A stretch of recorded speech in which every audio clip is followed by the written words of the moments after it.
तो आपने न्यूज में कई बार सुना होगा national population register, national register for citizens और सिटीजनशिप अमेंडमेंट एक्ट। इसको लेके दिल्ली के शाहीन बाग और अलग अलग एरियाज में प्रोटेस्ट भी हुआ था।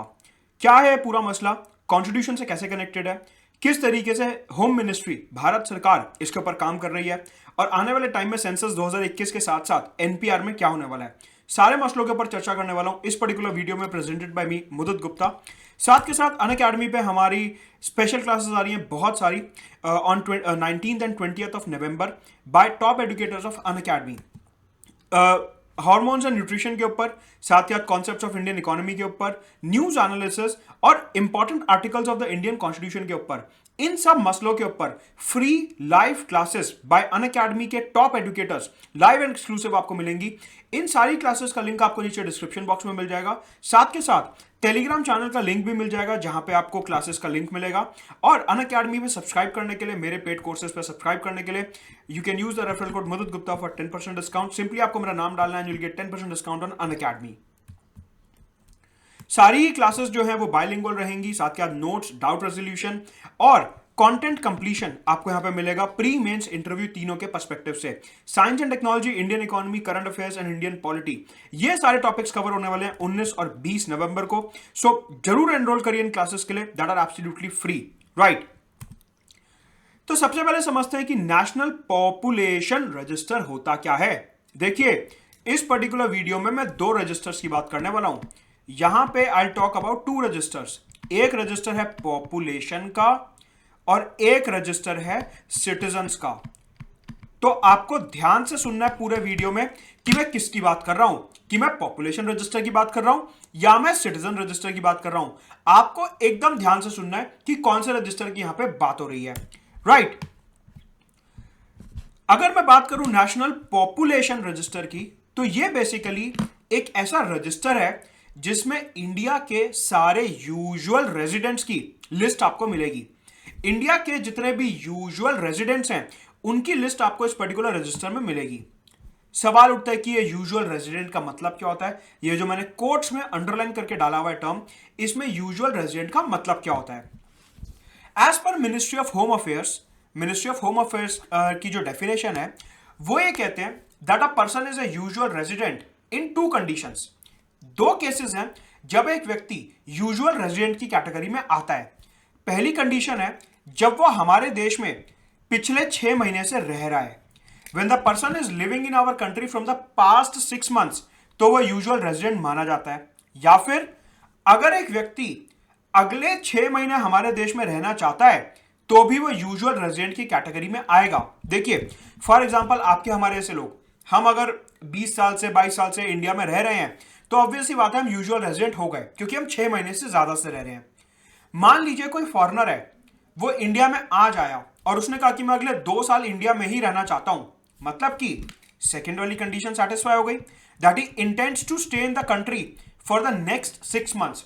अगले 6 महीने वो इंडिया में रहना चाहता है। कोई लेटर से फॉरेन स्टूडेंट है या कोई फॉरेनर बिजनेस के पर्पज से आया है, उस तरीके से अगर वो इंडिया में रह रहा है, सिर्फ रह रहा है, ही इज अ रेजिडेंट, और वो अगले 6 महीने रहना चाहता है, तो उसे एनपीआर में रजिस्टर कराना पड़ेगा, उसे नेशनल पॉपुलेशन रजिस्टर में रजिस्टर कराना पड़ेगा अपने आप को।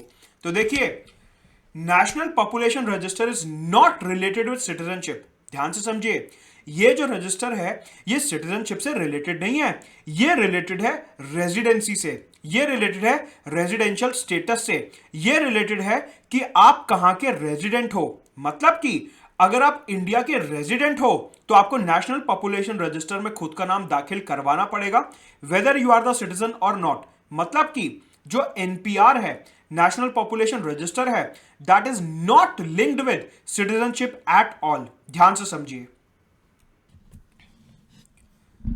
राइट। सवाल उठता है कि जो नेशनल पॉपुलेशन रजिस्टर है इसकी लीगल बैकिंग क्या है, मतलब कि इसके पीछे कौन सा कानून है। तो हमारा जो कानून है सिटीजनशिप एक्ट 1955 और उसके अंडर बनाए गए रूल्स, सिटीजनशिप रूल्स 2003, इनसे लीगल बैकिंग लेते हुए भारत सरकार नेशनल पॉपुलेशन रजिस्टर की एक्सरसाइज कंडक्ट करवाती है और इसकी नोडल मिनिस्ट्री है ministry of home affairs, right. तो बेसिकली जो नेशनल पॉपुलेशन रजिस्टर है वो हमारे को बताता है कि हमारे देश में आज कौन कौन रेजिडेंट्स हैं। ये हमारे को ये नहीं बताता कि कौन कौन सिटीजन है हमारे देश का, ये हमारे को ये बताता है कि हमारे देश का कौन कौन रेजिडेंट है, जिससे कि हमारी सरकार उनको लेके planning, schemes, subsidy, civic services ये सब ठीक तरीके से प्लान कर सके।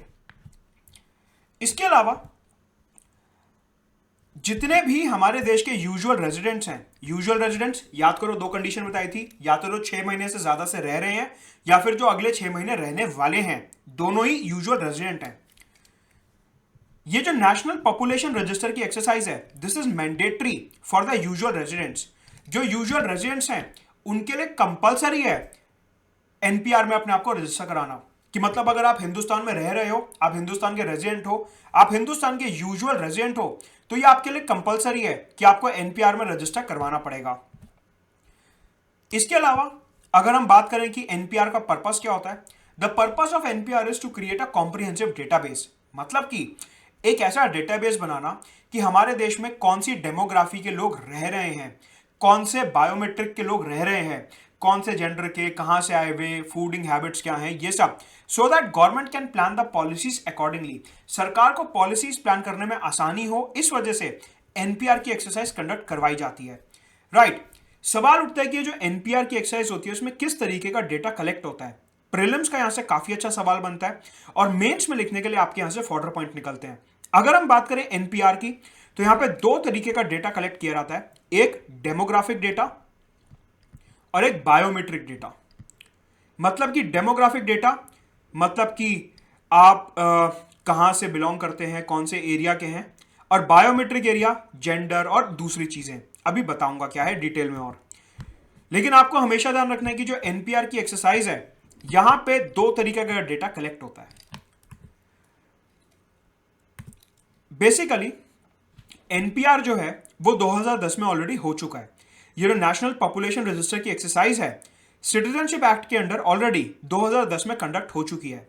जब नेशनल पॉपुलेशन रजिस्टर की एक्सरसाइज 2010 में हुई थी, उस टाइम पे इन 15 फैक्टर्स के ऊपर डेटा कलेक्ट करा गया था कि व्यक्ति का नाम क्या है, हेड ऑफ द फैमिली कौन है और उनसे क्या रिलेशन है, फादर का नाम, मदर का नाम, स्पाउस का नाम if the person is married, gender क्या है। तो देखिए ये हो गया डेमोग्राफिक डेटा, ये हो गया biometric data, date of birth, marital status, place of birth, nationality क्या है। देखिए यहां पे वो नेशनैलिटी पूछ रहे हैं, मतलब कि NPR is not linked with citizenship. मैं बार बार रिपीट कर रहा हूं, कंफ्यूज नहीं होना है। NPR is not linked with citizenship, क्योंकि अगर सिटीजनशिप से लिंक्ड होता तो यहां पे नेशनैलिटी पता नहीं करी जाती। कहने का मतलब है, ऑब्वियस ही बात है, अगर सिटीजनशिप से रिलेटेड होता तो इंडियन सिटीजनशिप की ही बात की जाती। कहने का मतलब है यहां पे नेशनैलिटी पूछी जा रही है just for the sake of data, as in ये जो पूरी एक्सरसाइज है एनपीआर की, that is linked with the residency status, कि आप कहां रह रहे हो, that is not linked with citizenship. इसके अलावा present address, duration of stay at the present address, देखिए अगेन डेमोग्राफिक डेटा कि कौन कहां पे रह रहा है, permanent address, occupation, again demographic data, educational qualification कि हमारे देश की जनता कितनी पढ़ी लिखी है, किसने कौन सी डिग्री कर रखी है, उस तरीके से एजुकेशनल क्वालिफिकेशन। मतलब कि जब 2010 में नेशनल पॉपुलेशन रजिस्टर की एक्सरसाइज हुई थी तो इन 15 डेटा सेट्स के ऊपर डेटा कलेक्ट करा गया था। अब बेसिकली बात यह चल रही है कि 2021 में सरकार दोबारा से नेशनल पॉपुलेशन रजिस्टर कराना चाहती है।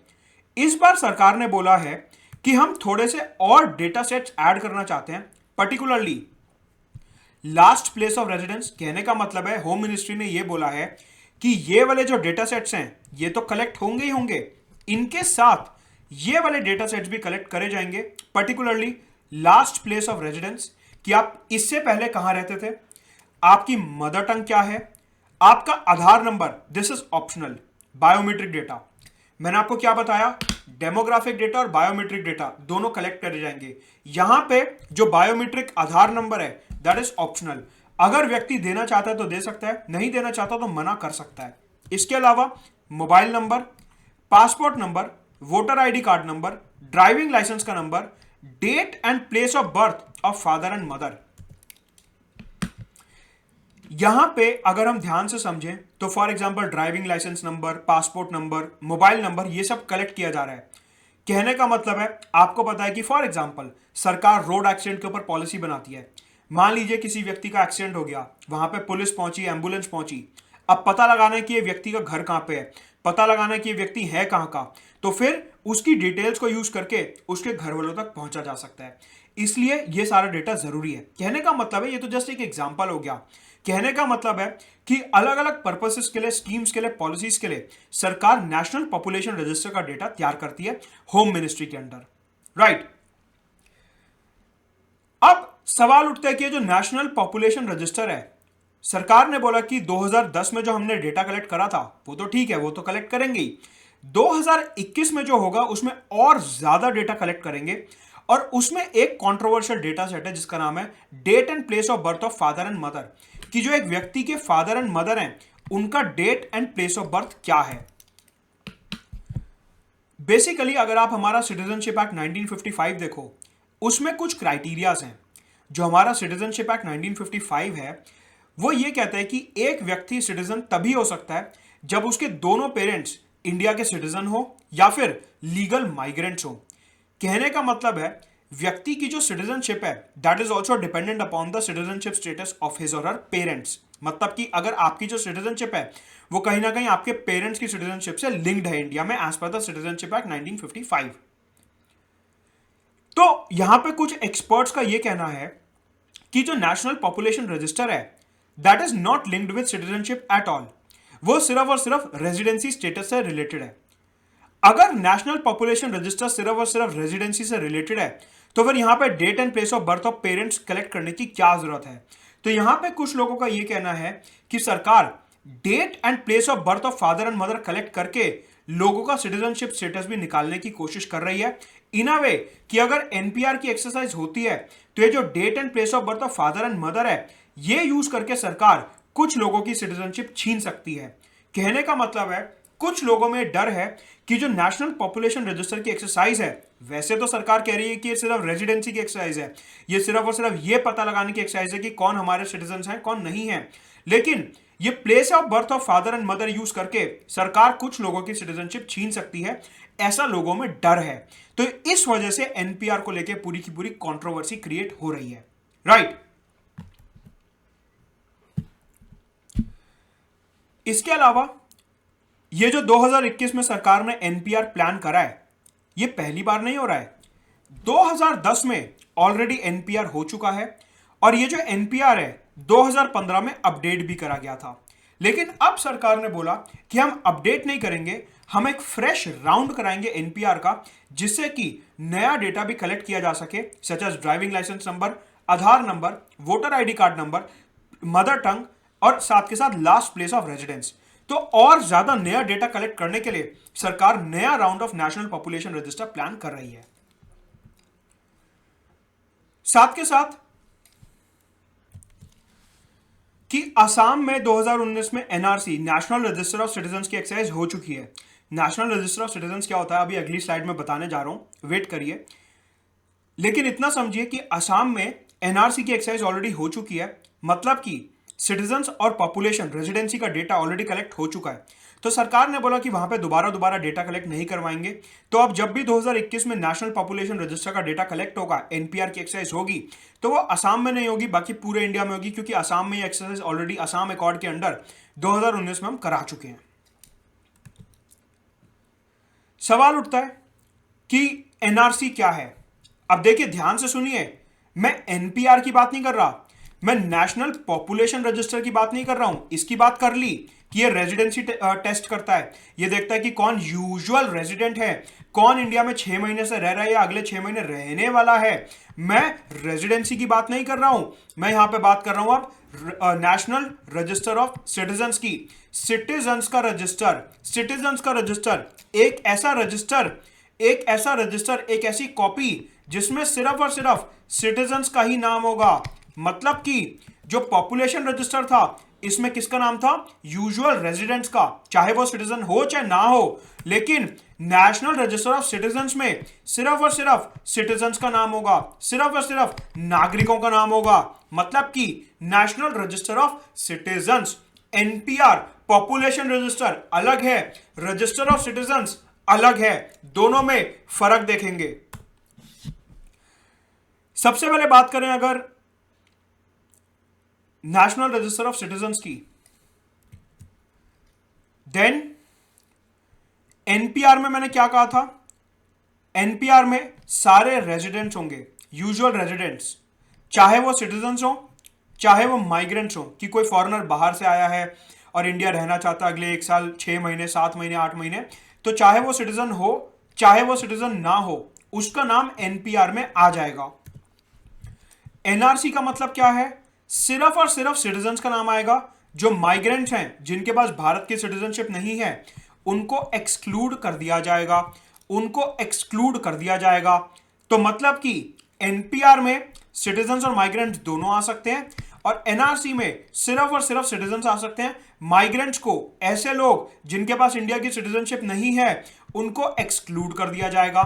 मतलब कि बेसिकली यहां पे पर्पस क्या बना, आप एनपीआर उठाओ, एनपीआर उठाओ, उसमें क्या करो, जो माइग्रेंट्स हैं उनका नाम रब कर दो बस अपनी नोटबुक में से। आपने एक एक्सेल शीट बनाई जिसमें सिटीजन्स और माइग्रेंट्स दोनों का नाम था, फिर आपने क्या करा, एक्सेल शीट में जितने भी माइग्रेंट्स हैं उनका नाम डिलीट कर दिया, तो आपके पास क्या बचा, एनआरसी। मतलब कि एनआरसी इज बेसिकली, अगर मैथ्स के फॉर्म में देखें, एनपीआर माइनस माइग्रेंट्स, यही तो एनआरसी है। एनआरसी है क्या, एनपीआर माइनस माइग्रेंट्स, कि जो आपका पॉपुलेशन रजिस्टर है उसमें से जो भारत के नागरिक नहीं है, जो माइग्रेंट्स हैं, उनको सब्ट्रैक्ट कर दो, आपके पास क्या बचेगा, सिर्फ और सिर्फ सिटीजन्स की लिस्ट बचेगी। कहने का मतलब है भारत सरकार का यह मानना है कि जो एनपीआर है यह एनआरसी का पहला कदम होता है, कि अगर सरकार एनआरसी करवाना चाहती है तो पहले उसे एनपीआर करवाना पड़ेगा। मतलब कि एनपीआर में से अगर आप माइग्रेंट्स का डेटा सब्ट्रैक्ट कर दोगे तो आपके पास एनआरसी आ जाएगा, नेशनल रजिस्टर ऑफ सिटीजन्स आ जाएगा। तो कहने का मतलब है एनपीआर जो है वो एनआरसी करवाने का पहला कदम है, राइट। आगे बढ़ने से पहले नीचे डिस्क्रिप्शन बॉक्स में मेरा टेलीग्राम चैनल का लिंक दिया, उसे ज्वाइन कर लेना। और अनअकैडमी पर सब्सक्राइब करने के लिए, मेरे कोर्सेज के लिए, मेरे कोर्सेज सिर्फ और सिर्फ अनअकैडमी पर अवेलेबल हैं, तो मेरे कोर्सेज को सब्सक्राइब करने के लिए मेरा रेफरल कोड यूज कर सकते हो, मुदित गुप्ता, फॉर 10% डिस्काउंट। सवाल उठता है कि क्या हिंदुस्तान में एनआरसी पहले हुआ है। हाँ, एनआरसी पहले हुआ है 1951 के सेंसस के बाद। 1951 के सेंसस के बाद हिंदुस्तान में एनआरसी हुआ था। अब आपको समझ आया होगा कि असम में 2019 में क्या हुआ था। असम में 2019 में एनआरसी की एक्सरसाइज हुई थी। एनआरसी मतलब कि असम के जो सिटीजन्स हैं, असम में जो रहने वाले हिंदुस्तानी सिटीजन्स हैं, उनकी एक कॉपी बनाई गई थी, उनका एक रजिस्टर बनाया गया था, राइट। ये एक्सरसाइज सिर्फ और सिर्फ असम में करी गई थी under Assam accord of 1985, right. अब कुछ लोगों का यह कहना है कि भारत सरकार 2021 में जो एनपीआर करवाने वाली है वो इसलिए करवाने वाली है क्योंकि आगे जाके सरकार एनआरसी करना चाहती है। मतलब कि मैंने आपको यहां पे प्रूफ करा कि अगर आपको एनआरसी करना है तो एनपीआर उसका पहला कदम होता है। तो कुछ लोगों को यह डर है कि अगर सरकार एनपीआर कर लेगी, रेजिडेंट्स का स्टेटस बना लेगी, रेजिडेंट्स का रजिस्टर बना लेगी, तो उसमें से माइग्रेंट्स को सब्ट्रैक्ट करके एनआरसी कंप्लीट हो जाएगा। मतलब कि सरकार एनआरसी की तरफ बढ़ रही है, ऐसा कुछ लोगों का डर है, राइट। तो बेसिकली यहां से नेट स्टेटस ये निकल के आता है कि ऐसे लोग, एनआरसी में कौन आएगा, एनआरसी में सिर्फ वो आएगा जो भारत का सिटीजन है।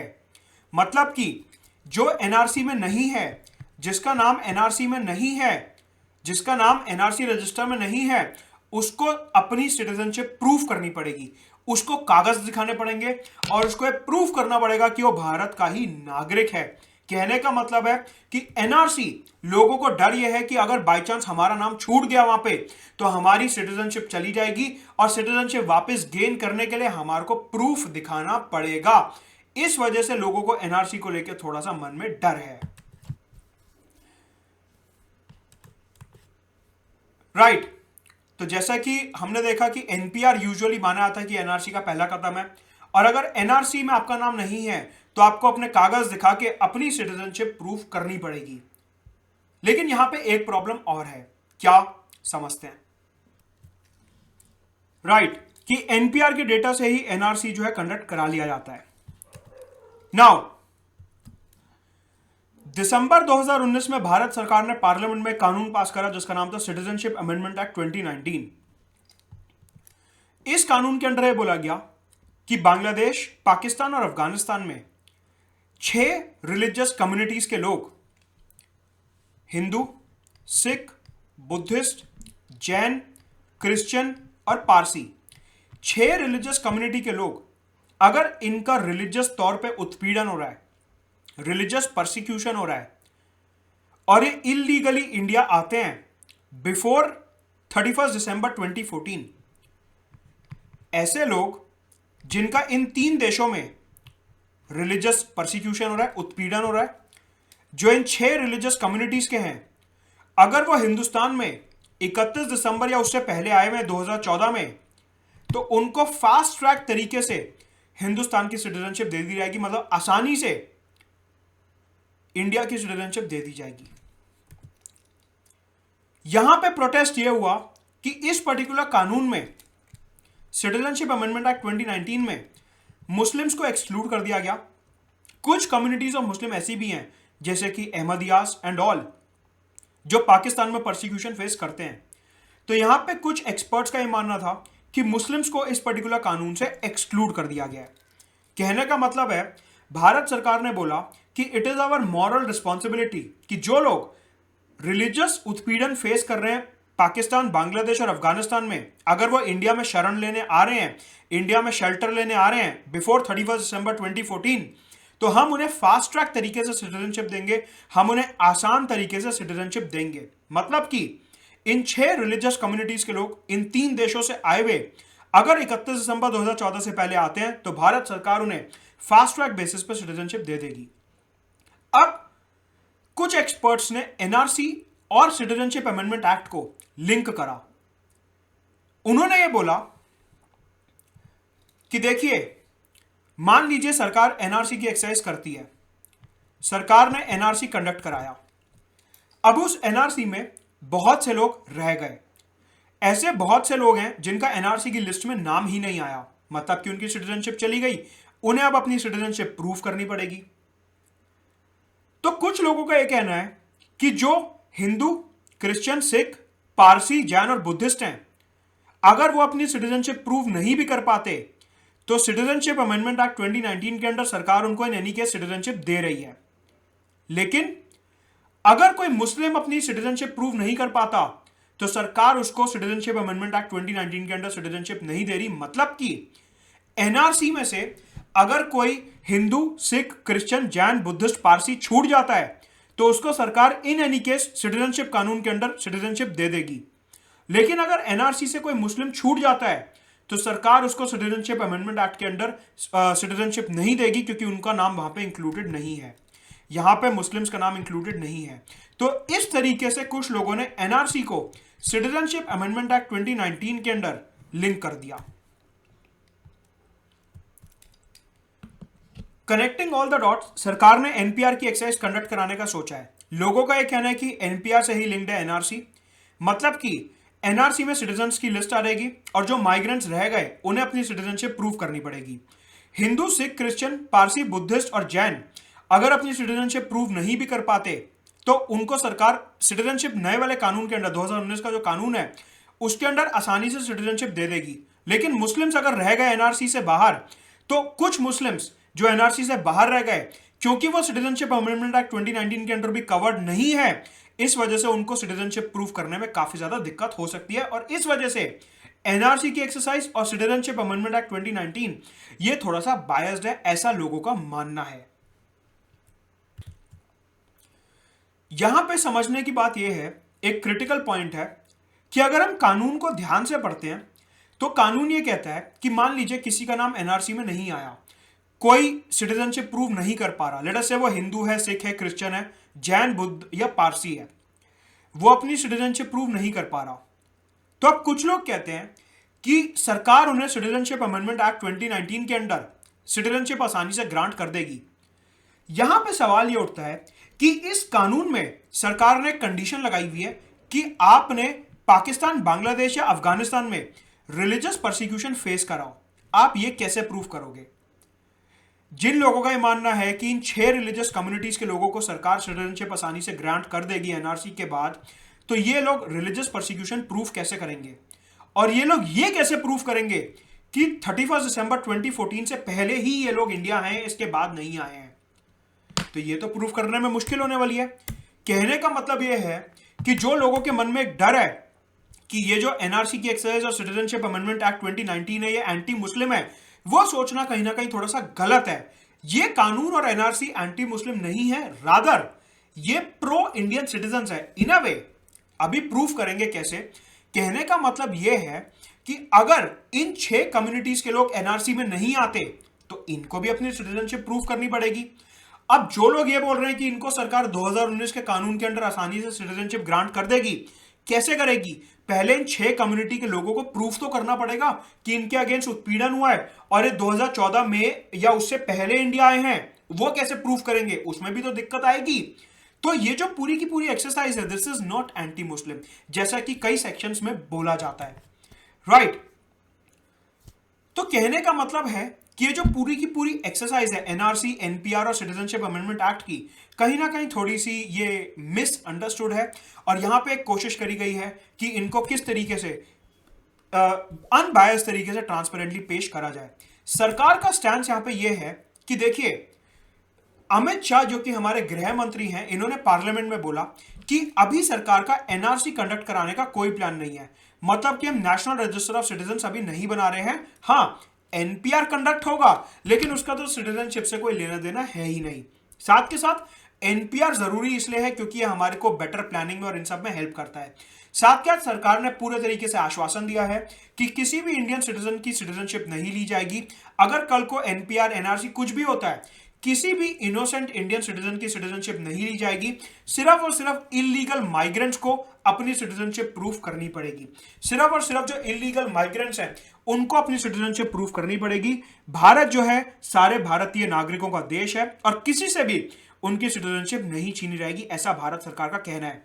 कहने का मतलब यह है कि अगली बार जब भी आप एनआरसी, एनपीआर और सिटीजनशिप अमेंडमेंट एक्ट पे कोई भी मीडिया का एडिटोरियल या कोई न्यूज देखते हो, तो आपको उसे अनबायस्ड तरीके से देखना है कि अगर कुछ लोगों का यह कहना है कि एनआरसी में मुस्लिम्स को दिक्कत हो सकती है क्योंकि बाकी कम्युनिटी के लोगों को सिटीजनशिप अमेंडमेंट एक्ट 2019 के अंदर सिटीजनशिप मिल जाएगी, तो यह मानना गलत है। क्योंकि जो दूसरे 6 रिलीजन के लोग हैं उन्हें भी यह प्रूव करना पड़ेगा कि वो बांग्लादेश, पाकिस्तान, अफगानिस्तान से आए हैं, उनके अगेंस्ट रिलीजियस उत्पीड़न हुआ है, परसिक्यूशन हुआ है और वो 31 दिसंबर 2014 को या उससे पहले आए हैं।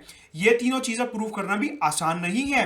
कहने का मतलब है जिन लोगों का नाम एनआरसी से बाहर रहेगा, चाहे वो मुस्लिम हो, हिंदू हो, सिख हो, किसी भी रिलीजन के हो, प्रॉब्लम सभी के लिए बराबर की होगी।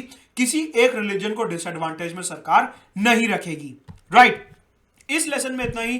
अनअकैडमी पे सब्सक्राइब करने के लिए you can use my referral code मदद गुप्ता फॉर 10% डिस्काउंट। नीचे डिस्क्रिप्शन बॉक्स में मेरा टेलीग्राम चैनल का लिंक दिया, उसे जरूर ज्वाइन करिए। अनअकैडमी पे आइकॉनिक सब्सक्रिप्शन के अंदर personalised guidance, customised mentorship, individual attention, notes, PDF, doubt resolution, live and recorded classes, जितने भी अनअकैडमी के टॉप एजुकेटर्स हैं सबके लाइव रिकॉर्डेड क्लासेस का आपको एक्सेस मिलेगा। बहुत सारी स्पेशल क्लासेस आ रही हैं एकदम free on 19th and 20th of November, अलग अलग टॉपिक्स पे related to science and tech, Indian economy, current affairs, polity और बहुत सारे topics live and exclusive on Unacademy plus. नीचे डिस्क्रिप्शन बॉक्स में टेलीग्राम चैनल का लिंक मिलेगा और साथ साथ इन सारी फ्री स्पेशल क्लासेस का लिंक भी मिलेगा, तो आप अटेंड कर सकते हैं 19 और 20 नवंबर को। Thank you very much.